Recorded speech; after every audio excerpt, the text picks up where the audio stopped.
Coach à domicile, le conseil bien-être de nos experts.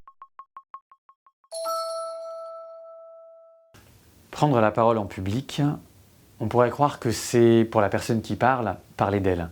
Mais en fait, fondamentalement, si on prend la parole en public, c'est pour parler aux personnes qui vous écoutent d'elles-mêmes.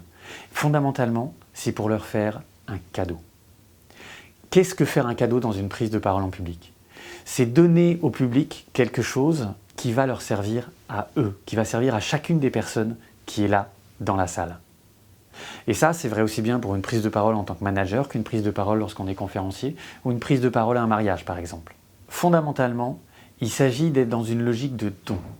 De don, mais au sens premier du terme. C'est-à-dire qu'on ne prend pas la parole pour que les autres vous trouvent formidable. On ne va pas prendre la parole pour qu'ils vous disent que ce que vous avez dit est bien. On va prendre la parole pour leur donner quelque chose. Et jusqu'à cet extrême qui est, s'ils sont d'accord, eh bien finalement peu m'importe. Ce qui est important, c'est je veux vous partager cette chose-là, je veux vous le dire, et vous ne le prenez pas, eh bien ça me va. Vous le prenez, eh bien ça me va aussi. C'est être dans cette posture si particulière qui est je ne peux pas ne pas vous le dire, je ne peux pas ne pas le partager avec vous. Et ça, lors de baptême ou d'anniversaire ou de mariage, on a tous vu des gens qui sont comme ça.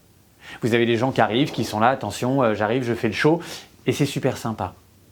Et il y en a d'autres qui arrivent, qui vont peut-être bégayer, qui vont peut-être être mauvais, qui vont peut-être être techniquement mauvais en vrai, mais vous vont parler de ces deux personnes qui se marient et vous dire, je ne peux pas ne pas vous dire à quel point ces deux personnes-là sont formidables. Et fondamentalement, la personne peut le dire techniquement bien ou mal, en fait, on va retenir une chose.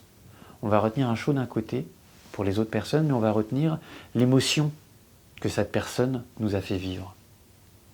Maya Angelou, la poétesse américaine, disait « Les gens oublieront ce que vous avez fait, les gens oublieront ce que vous avez dit, mais les gens n'oublieront jamais ce que vous leur avez fait ressentir. » Si lorsque vous prenez la parole en public, vous cherchez à faire un cadeau à votre auditoire, sans chercher à ce qu'ils le prennent ou ne le prennent pas, alors vous créez un espace qui fait qu'ils peuvent vivre les choses différemment. Et en fait, fondamentalement, vous leur donnez la main.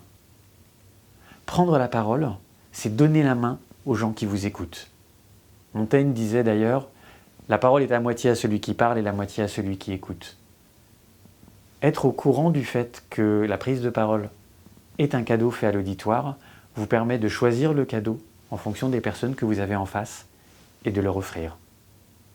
La seule question qui me reste maintenant est, quel cadeau allez-vous choisir de donner à votre auditoire ? À bientôt sur le HuffPost.